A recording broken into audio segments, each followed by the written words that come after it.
Exactly, Peter Butler আসলে জানতেন। সবসময় একটা কথা মনে রাখবেন যে দুষ্টু গরুর চেয়ে শূন্য গোয়াল ভালো। পুরা দলের শেপ নষ্ট হয়ে যায় এরকম একটা ব্যাপার, যে বিদ্রোহ, যে অসন্তোষ, অশান্তি, সেই জিনিস নিয়ে দল কখনো ভালো করতে পারতো না। একটা দলকে অলওয়েজ দল হিসেবে খেলতে হয়।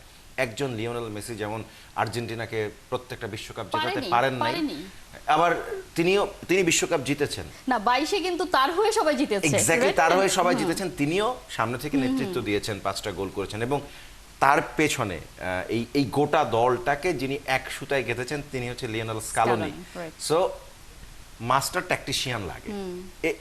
ফুটবল টোটালি আসলে কোচের খেলা। তিনি গেম প্ল্যান সেট করেন, ট্যাকটিস সেট করেন, টেকনিক তিনি ঠিক করে দেন, কাকে কোথায় কিভাবে খেলাবেন। মানে বাটলার সেই কাজটা করেছেন, এই মুনশিয়ানা দেখিয়েছেন, এবং এশিয়ান কাপের মূল পর্বে প্রথমবারের মতো ইতিহাস গড়ে বাংলাদেশ নারী দলটাকে নিয়ে যাওয়া, এই ক্রেডিট বাটলারকে দিতে হবে। বাটলার জানেন যে তিনি ঠিক যেই জায়গায় শেষ করেছিলেন সেখান থেকে তার শুরুটা হবে হচ্ছে মানে একদম স্ট্রেট, যে একদম এরকম করে ফ্লাই করা, তিনি সেটাই করেছেন। মানে খুবই দুর্দান্তভাবে তিনি দেখিয়েছেন যে তিনি আসলে দিন শেষে শেষ কথা।